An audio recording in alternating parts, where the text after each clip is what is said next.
आज के अखबार की जो प्रमुख खबर है वो आपको बताता हूं। संभल में बीजेपी के बहुत सीनियर लीडर हैं, उनको जहरीला इंजेक्शन देके मार दिया।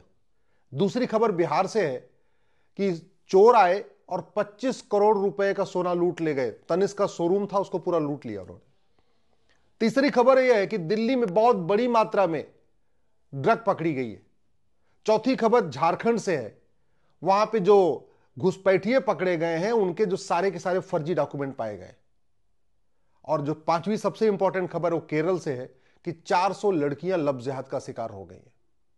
मैं बार बार कह रहा हूं, डॉक्टर बदलने से बीमारी ठीक नहीं होगी, सत्ता परिवर्तन से अपराध कम नहीं होगा, मुख्यमंत्री बदलने से अपराध कम नहीं होगा, सांसद विधायक बदलने से अपराध कम नहीं होगा, कलेक्टर कप्तान बदलने से अपराध कम नहीं होगा। ये जितनी समस्या, जितने अपराध भारत में हो रहे हैं, इतने अपराध सिंगापुर में नहीं होते, जापान में नहीं होते। जितने अपराध भारत में होते हैं, इतने अपराध दुबई में भी नहीं होते। क्योंकि हम भगवान श्री राम की पूजा तो करते हैं, लेकिन राम नीति भय बिन होए न प्रीत, उसके अनुसार हम कानून नहीं बनाते। हम भगवान कृष्ण की पूजा करते हैं, लेकिन जो कृष्ण नीति है ना, सठे साठ्यम समाचरित, उसके अनुसार हम नियम कानून नहीं बनाते। आज जिस तरीके से अखबार अपराधों से भरे पड़े हैं, न्यूज चैनल अखबारों से भरे पड़े हुए, इतना अपराध नहीं होना चाहिए भारत में, लेकिन हो रहा है। क्यों? क्योंकि हमने न कांग्रेस की कानून बदले, न हमने अंग्रेजों के कानून बदले।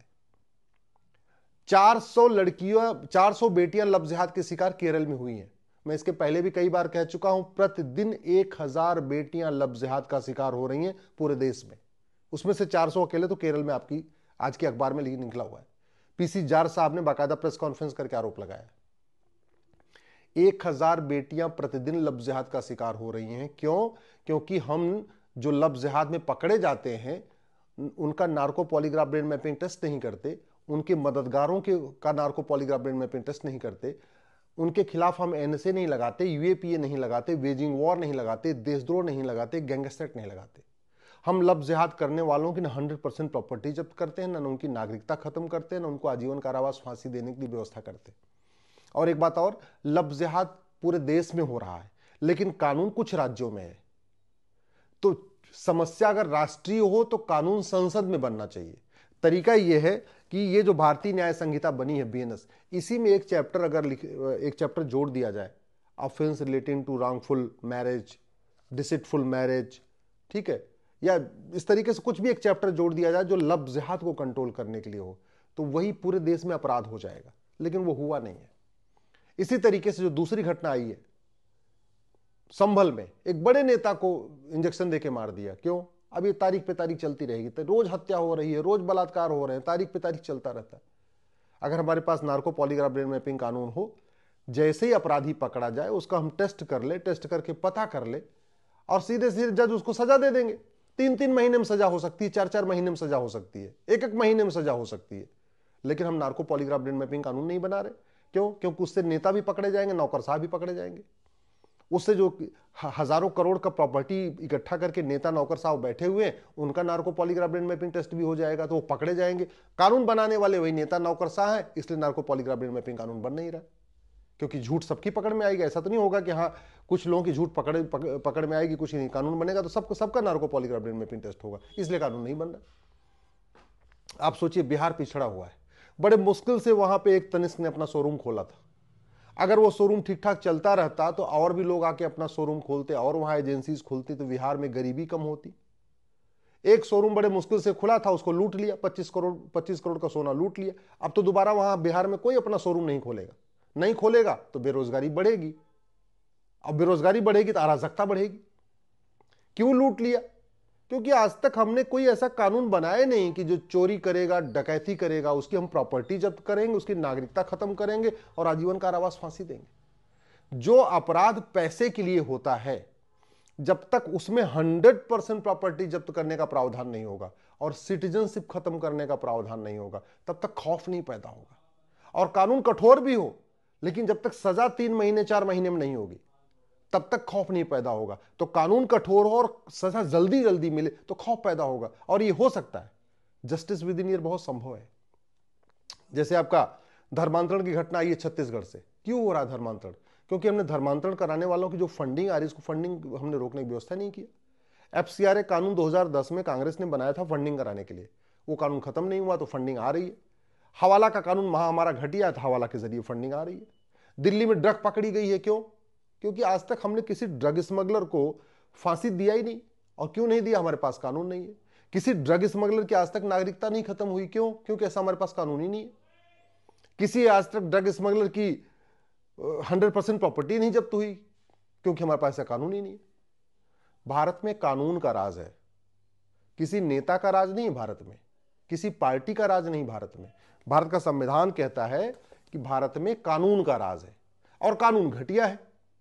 जिसका राज है अगर वही घटिया है तो फिर तो राज घटिया ही होगा ना। कानून का राज है और कानून घटिया, इसलिए राज भी घटिया चल रहा है। अदरवाइज जितनी समस्याएं भारत में हैं, ये इसमें से 80% समस्याएं खत्म हो सकती हैं, और वो भी 1 साल के अंदर। घूसखोरी, कमीशनखोरी, ये 1 साल के अंदर 80% खत्म हो जाएगी। ये जमाखोरी, मिलावटखोरी 80% खत्म हो जाएगी। ये मुनाफाखोरी, ये जो चल रहा है ना, ये खत्म हो जाएगी। कालाबाजारी खत्म हो जाएगी। ये नशा तस्करी, मानव तस्करी, हम कह रहा हूं मैं, 1 साल के अंदर खत्म हो जाएगी। ये जो कटमनी, तोलाबाजी, हवालाबाजी है ना, 1 साल के अंदर खत्म हो जाएगी। ये जो कबूतरबाजी होती रहती है ना, 1 साल के अंदर खत्म हो जाएगी। ये जिस तरीके से धर्मांतरण चल रहा है, प्रतिदिन 10,000 हिंदुओं का धर्मांतरण हो रहा है, प्रतिदिन 10,000 हिंदू लगातार घट रहे। उस घटने का कारण है लव जिहाद, लैंड जिहाद, ड्रग जिहाद, घुसपैठ जिहाद, जनसंख्या जिहाद। लेकिन किसी पे भी कानून नहीं हो रहा है। संसद में तू मैं हो रहा है, आरोप प्रत्यारोप हो रहा है, नूरा कुश्ती हो रही है, बतौलेबाजी हो रही है, तू चोर मैं सिपाही हो रहा है।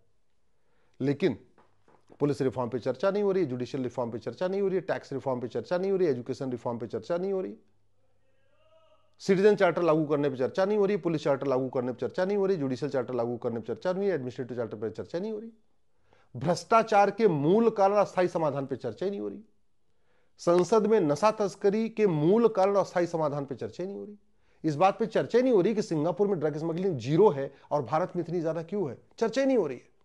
जब चर्चा नहीं हो रही है तो कानून नहीं बनेगा, कानून नहीं बदलेगा तो फिर नशा तस्करी रुकेगी नहीं। भाई सीधी सी बात है, आपके पास अगर 100 साल पुराना असलहा हो, उससे आप शेर नहीं मार सकते, उससे आप बाघ नहीं मार सकते। अगर शेर बाघ को मारना है तो आपके पास लेटेस्ट हथियार होना चाहिए। लेटेस्ट हमारे पास कानून है ही नहीं, वही चले आ रहे हैं, पुराने पुराने चले आ रहे हैं, वही तारीख पे तारीख, तारीख पे तारीख।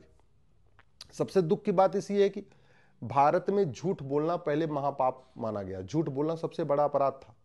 चाहे छत्रपति शिवाजी महाराज थे, चाहे वो रानी अहिल्याबाई होलकर थी, जो भी, सबने झूठ को गंभीर अपराध घोषित किया। आज की डेट में झूठ फ्रीडम ऑफ स्पीच हो चुका है, फ्रीडम ऑफ एक्सप्रेशन हो चुका है। झूठ कोई अपराध ही नहीं है। लोग झूठी शिकायत करा देते हैं दूसरों के खिलाफ, क्योंकि झूठ बोलना अपराध नहीं। लोग झूठा एफआईआर दर्ज करवा देते हैं, क्योंकि झूठा एफआईआर दर्ज करना, झूठा एफआईआर दर्ज करवाना गंभीर अपराध नहीं है। लोग झूठी गवाही दे देते हैं, क्योंकि झूठी गवाही देना गंभीर अपराध नहीं है। लोग झूठा सर्टिफिकेट एफिडेविट फाइल कर देते हैं, क्योंकि झूठा एफिडेविट भी गंभीर फाइल करना गंभीर अपराध नहीं है। लोग झूठी विरासत बनवा लेते हैं, झूठी वसीयत बनवा लेते हैं, क्योंकि झूठी विरासत बनवाना और झूठी वसीयत बनवाना भी गंभीर अपराध नहीं है। जब तक झूठे डॉक्यूमेंट बनाना और झूठा डॉक्यूमेंट बनवाना इसको गंभीर अपराध घोषित नहीं करेंगे, तब तक जल्दी जल्दी मुकदमों का फैसला नहीं होगा। जब तक जल्दी जल्दी मुकदमों का नहीं फैसला होगा, तब तक अपराध कम नहीं होगा। ये जितनी समस्या चल रही है, धर्मांतरण क्यों चल रहा है?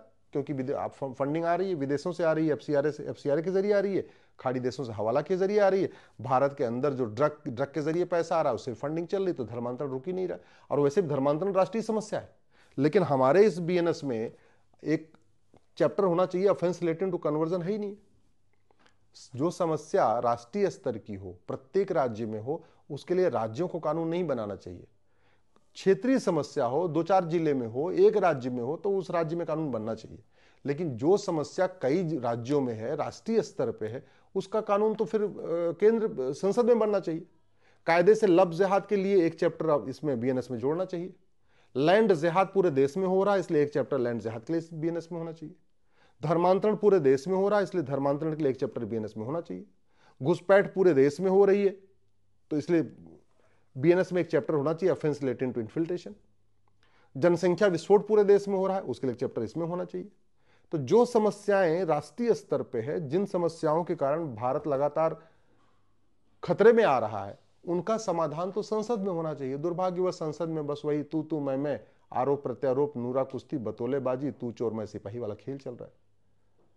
मैं आप लोगों से आग्रह कर रहा हूं, अब तू चोर मैं सिपाही, आरोप प्रत्यारोप से बचिए और अपने अपने सांसद को पकड़ के जाके मिलिए, उनसे बात करिए और उनसे पूछे, भैया आप संसद में कानून बनाओ। ये संसद हंसी ठिठोली के लिए नहीं होता है, संसद केवल भाषण देने के लिए नहीं होता है, संसद केवल जो है तू मैं करने के लिए नहीं होता है, संसद केवल आरोप प्रत्यारोप के लिए नहीं होता है, संसद शेरो शायरी करने के लिए नहीं होता, संसद केवल कविता पाठ के लिए नहीं होता। सांसद को कानून निर्माता कहते हैं और सांसदों को अधिकार है कि वो 0 आवर में सवाल उठाएं, क्वेश्चन आवर में सवाल उठाएं, प्राइवेट मेंबर बिल पेश करें और भारत में जो समस्याएं हैं उनका परमानेंट समाधान करें कानून बना के। ये उनकी ड्यूटी है, लेकिन वो नहीं कर रहे हैं तो ये आपकी ड्यूटी, आप जाकर उनको जगाइए।